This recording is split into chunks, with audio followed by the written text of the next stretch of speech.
देखिए हर साल पूरा परिवार एक साथ राखी पर इकट्ठा होता है और मेरे लिए खुशी की बात है कि हम लोग 3-4 पीढ़ी मिलकर एक साथ हम लोग इस त्यौहार को हम लोग मनाते हैं। हमारी फुआ शुरुआत करती हैं, पापा की तस्वीर को राखी बांधती हैं, हमको राखी बांधती हैं। पापा के जाने के बाद से हमको उन्होंने राखी बांधना शुरू किया। हमारी तमाम बहनें हैं, सौभाग्यशालियों की इतनी सारी बहनें हैं हमारी, तो वो सब हमको राखी बांधती हैं। भांजे भांजियाँ हैं, वो लोग बांधते हैं। तो पूरा परिवार एक साथ मिलकर इस त्यौहार को मनाता है। जहाँ खुशियों के साथ मैं अपने परिवार के साथ इस त्यौहार को मना रहा हूँ, वहीं देशवासियों को भी मैं रक्षाबंधन के इस त्यौहार की, बहन भाई के इस अटूट रिश्ते, अटूट प्यार के इस त्यौहार की मैं बधाई देता हूँ। और साथ ही में आज मैं उन बहनों को भी याद करता हूँ जिन्होंने कहीं ना कहीं असामाजिक मानसिकता की वजह से आज वो इस दुनिया में नहीं है।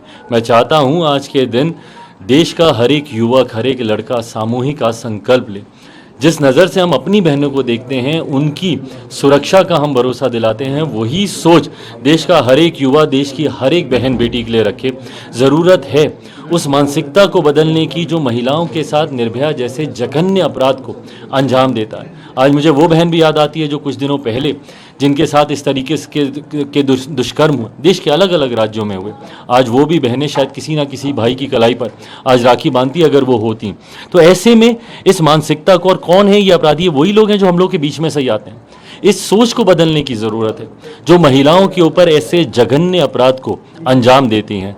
मैं चाहता हूं आज देश का हर एक युवा इस संकल्प को ले ताकि आने वाले दिनों में कभी भविष्य में दोबारा ऐसी घटनाएं ना घटें। किसी स्टेट का गवर्नर ये कहते हैं कि स्टेट महिलाओं के लिए सेफ नहीं है, जैसे बंगाल के गवर्नर ने कहा, कितनी बड़ी बात है? नहीं, बिल्कुल बहुत बड़ी बात है भाई।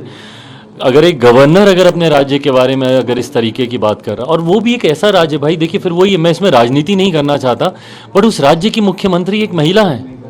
एक महिला की मुख्यमंत्री के रहते हुए अगर वहाँ पे उस राज्य में अगर महिलाएं सुरक्षित नहीं हैं और उस राज्य का गवर्नर, महामहिम राज्यपाल अगर इस तरीके के वक्तव्य दे रहे हैं, तो सोचिए उस राज्य के लिए कितनी बड़ी चिंता की बात है। मैं कतई नहीं जाना चाहूँगा दोषारोपण की राजनीति में कि इस राज्य में इतनी घटनाएं हुई, उस राज्य में उतनी घटना हुई।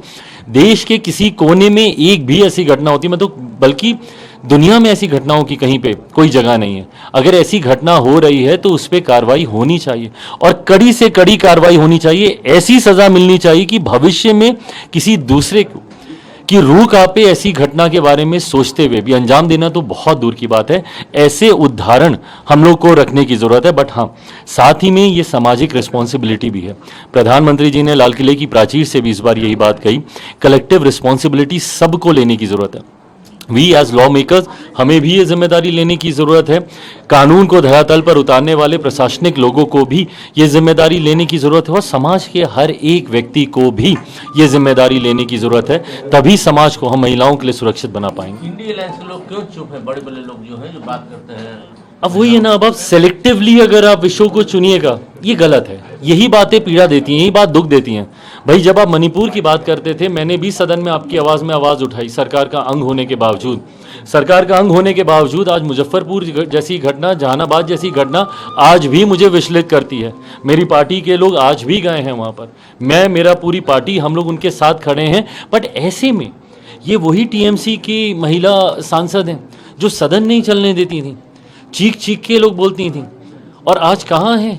और टीएमसी छोड़ दीजिए, कांग्रेस की महिला कहाँ हैं जो हर किसी, अब वही है ना कि अगर आप देखिएगा कि कांग्रेस एनडीए के ये राज्य हैं, इंडिया के ये राज्य हैं, तो आप बोलिएगा, अगर आप बोलिएगा एनडीए के राज्य हैं तो आप इसके ऊपर आप एकदम हल्ला बोल कीजिएगा। बट वहीं अगर आपके गठबंधन